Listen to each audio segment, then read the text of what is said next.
오늘 하나님께서 우리에게 주시는 말씀은 마가복음 10장 17절에서 31절까지의 말씀입니다. 가지고 계신 신약성경 71면이 되겠습니다.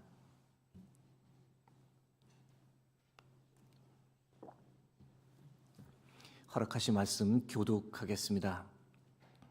예수께서 길에 나가실새 한 사람이 달려와서 꿇어앉아 묻자오되 선한 선생님이여 내가 무엇을 하여야 영생을 얻으리이까? 예수께서 이르시되 내가 어찌하여 나를 선하다 일컫느냐?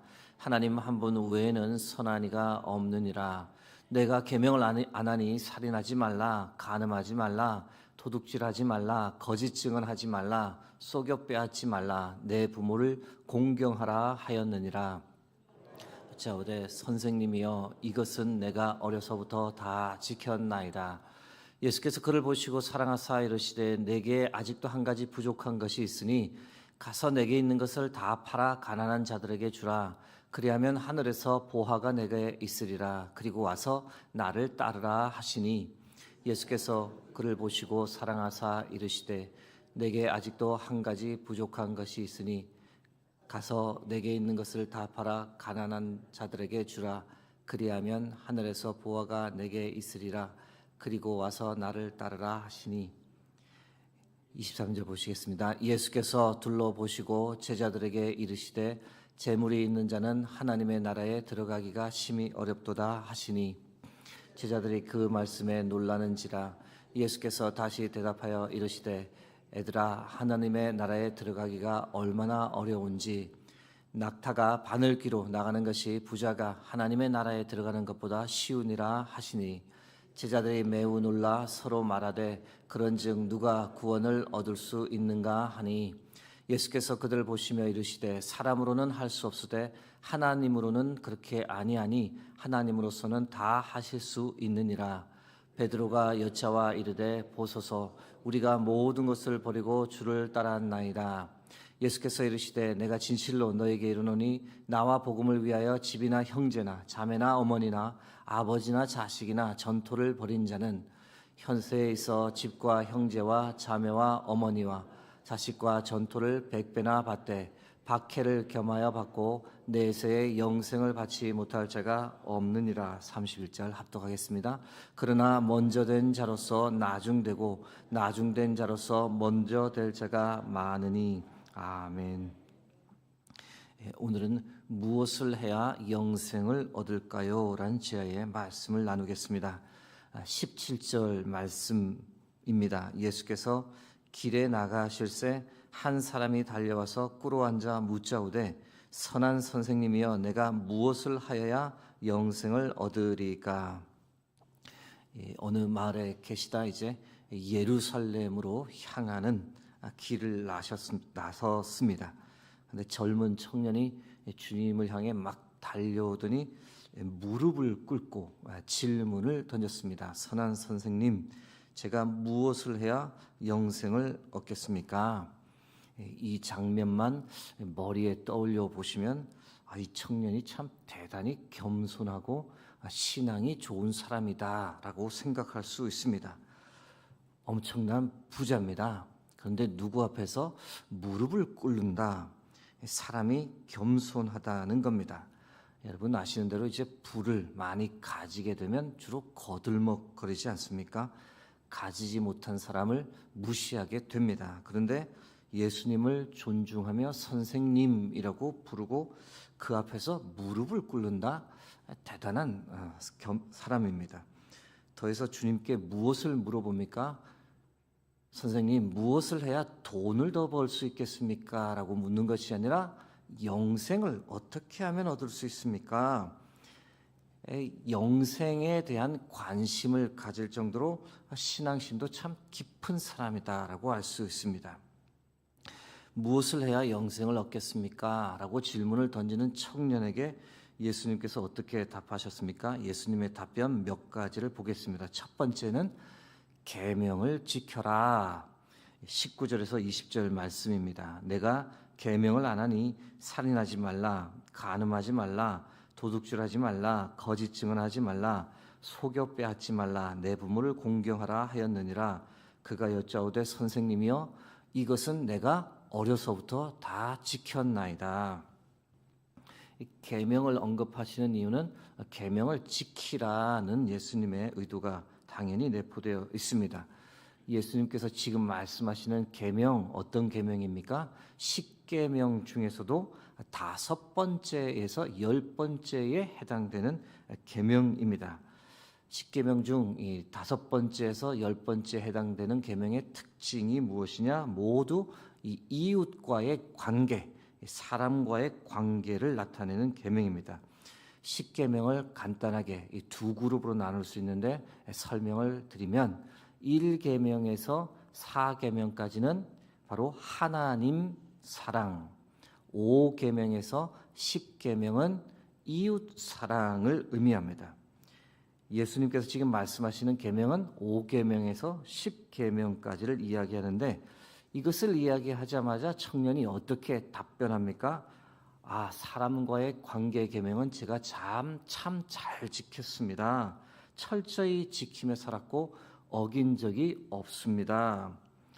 부자 청년에 대해 또 한 번 놀라게 되는 지점입니다. 부자인데 겸손하고 신앙심도 깊은데 거기에 더해서 사람들에게 절대 피해를 주지 않는 선한 삶을 살아왔다는 겁니다. 이 부자 청년 아마 바리새인이지 않을까 추측해 보는데요. 유대인의 교육 과정에 따라 6세 때부터 율법을 공부했고 13세 때 성인식을 거친 이후 그 이후부터 항상 이 모든 5계명에서 10계명을 철저히 잘 준수했다는 겁니다.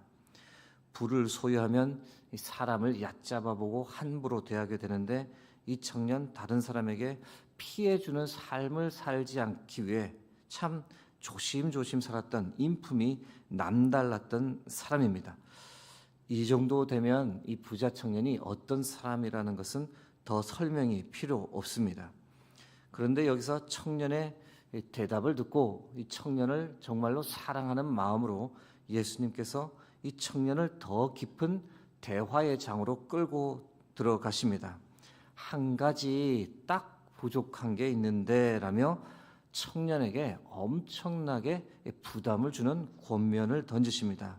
영생을 얻기 원한다면 가지고 있는 소유를 다 팔아 가난한 자들에게 주라라는 겁니다.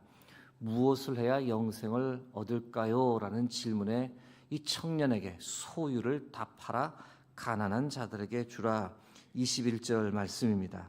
예수께서 그를 보시고 사랑하사 이르시되 내게 아직도 한 가지 부족한 것이 있으니 가서 내게 있는 것을 다 팔아 가난한 자들에게 주라. 그리하면 하늘에서 보화가 내게 있으리라. 그리고 와서 나를 따르라 하시니 이 본문을 바로 이해할 필요가 있습니다. 먼저는 예수님의 이 권면은 부자 청년에게만 주는 극단적 처방이다라고 보시면 됩니다. 소유를 다 팔아 가난한 자들에게 주라라는 이 말씀을 모든 그리스도인에게 적용해서는 안 됩니다. 그것은 주로 이단에서 주장하는 것이죠. 생각해 보시면 됩니다. 예수님께서 부자 세리 삭개오에게도 동일하게 말씀을 하셨습니까? 그렇지 않습니다. 삭개오의 경우는 스스로 자진해서 결심했던 거죠. 주님, 제 소유의 절반을 팔아 가난한 자에게 주겠습니다. 제가 누구의 뺏은 것을 있으면 4배로 갚겠습니다. 그랬더니 예수님께서 오늘 구원이 이 집에 이르렀다라고 삭개오를 칭찬하셨습니다. 제가 무슨 말씀을 드리고 싶은 거냐? 오늘 본문의 이 내용은 부자 청년에게 주어지는 극약 처방으로 보아야지 이것을 문자 그대로 받아들여서는 안 된다라는 말씀입니다. 즉 사람마다 다른 기준을 주시는 건데 이 부자 청년에게는 지금 극한 처방이 필요했던 겁니다. 예수님께서 부자 청년의 삶을 가만히 들여다보니 부자입니다. 겸손합니다. 신앙에 대한 참 깊은 갈망이 있습니다. 거기에 다른 사람에게 피해를 주지 않은 참 선한 삶을 살아왔습니다. 그런데 가만히 보니 한 가지가 부족했던 겁니다. 그것이 무엇입니까? 가진 것에 비해 너무 나누며 살지를 않았던 거죠. 자신이 먹고 살기에 충분했는데 가난한 사람, 배고픈 사람들을 위해 베풀고 섬기며 사는 거기까지 이르지는 못했던 겁니다. 부자 청년은 다른 사람에게 피해를 주지 않는 내가 선한 삶을 산다라고 생각했지만 자신의 것을 내어서 다른 사람을 돕는 지경까지는 생각하지 못했는데 예수님께서 이 점을 예리하게 콕 집으셨던 겁니다. 부자 청년 재물을 너무 꽉 쥐고 살고 있었고 그렇게 계속 살면 이 청년의 마지막이 불행으로 끝날 수 있겠다 싶은 마음, 사랑하는 마음 가지고 지금 거기서 한 걸음 더 나가라 라고 강하게 예수님께서 권면하시는 겁니다. 나누고 베풀어서 하늘의 보화를 쌓는 삶을 살아가라. 여러분, 오늘 본문이 전하는 바가 과연 무엇이겠습니까? 단지 소유를 팔아 가난한 자에게 나누어 주라는 정도가 아니라 더 깊이 들어가면 하나님과의 관계를 말하는 겁니다. 부자 청년이 10계명 중 5계명에서 10계명까지 즉 사람과의 관계의 계명은 아주 잘 지켰다고 스스로 자랑합니다. 그러나 이제부터 그러면 1계명부터 4계명까지 하나님과의 관계를 어떻게 하는지 한번 들여다보자라고 예수님께서 도전하시는 겁니다. 그러면서 네 소유를 팔아 가난한 자에게 줄 수 있겠냐? 다시 말씀드리면 너 하나님을 더 사랑하느냐 아니면 너의 소유, 돈을 더 사랑하느냐라는 이 질문을 암시적으로 부자 청년에게 던지는 겁니다. 내가 만일 하나님을 더 사랑한다면 너의 재물도 다 내려놓을 수 있겠느냐? 하나님께서 그렇게 말씀하신다면 이렇게 물음을 던지는 겁니다. 여러분은 어떻습니까? 돈을 더 사랑하십니까? 아니면 하나님을 더 사랑하십니까? 사랑하는 성도 여러분, 물질보다 하나님을 더 사랑하고 하나님 명령하시면 물질은 언제라도 내려놓을 수 있는 믿음의 사람으로 살아갈 수 있기를 주의 이름으로 축복합니다. 영생을 얻기 위해 예수님께서 부자 청년에게 마지막으로 하나 더 할 것이 있다라고 말씀하시는데 그것이 무엇입니까? 주님을 따르는 겁니다. 21절 말씀 다시 한번 보겠습니다. 예수께서 그를 보시고 사랑하사 이르시되 내게 아직도 한 가지 부족한 것이 있으니 가서 내게 있는 것을 다 팔아 가난한 자들에게 주라. 그리하면 하늘에서 보화가 내게 있으리라. 그리고 와서 나를 따르라. 예수님께서 결론적으로 청년에게 하고 싶었던 말은 영생을 얻으려면 반드시 나를 따라와야 한다는 겁니다. 여러분, 예수님을 따르는 삶이 과연 무엇이겠습니까? 나를 위해 사는 것이 아니라 하나님의 나라와 의를 구하는 삶, 그것을 최우선적으로 생각하는 겁니다. 내가 집착하던 것 다 내려놓고 주를 따르는 삶입니다. 주님을 위해서는 나의 모든 것을 다 던질 수 있다라는 삶입니다. 그렇게 살면 반드시 영생을 얻게 된다는 겁니다. 부자 청년 예수님의 말씀에 어떻게 반응했을까요? 22절입니다. 그 사람은 재물이 많은 거로 이 말씀으로 인하여 슬픈 기색을 띠고 근심하며 가니라. 나를 따라오라는 예수님의 말씀은 전혀 귀에 들어오지도 않았습니다. 바로 그 전에 내게 있는 것을 다 팔아 가난한 자들에게 주라라는 말씀에 이 부자 청년 넋이 완전히 나가버렸습니다. 내가 가진 게 얼만데 아니 그걸 다 팔아 가난한 자들에게 주라고 하는 게 말이나 되는 소리야. 이 영생의 문턱에서 슬픈 기색을 하며 근심하며 갔습니다. 재산을 유지할 것이냐 아니면 정리하고 주님을 따를 것이냐의 기로에서 부자 청년은 재산 유지 쪽으로 가닥을 잡아버린 거죠. 여러분, 부자 청년 참 좋았습니다. 다 좋았습니다. 겸손했고 선한 삶을 살았고 신앙심도 있는데 하나님을 사랑하는 이 부분에서 실패했던 겁니다. 하나님보다 소유에 얽매인 삶을 살았습니다. 예수님께서 그것을 어떻게든 깨주시려고 충격요법을 사용하셨는데 그것을 넘어서지 못했습니다. 마지막으로 27절 말씀 보겠습니다. 예수께서 그들을 보시며 이르시되 사람으로는 할 수 없으되 하나님으로는 그렇지 아니하니 하나님으로서는 다 하실 수 있느니라. 이 본문을 이해하기 위해 앞부분 내용을 잠깐 설명드리면 이렇습니다.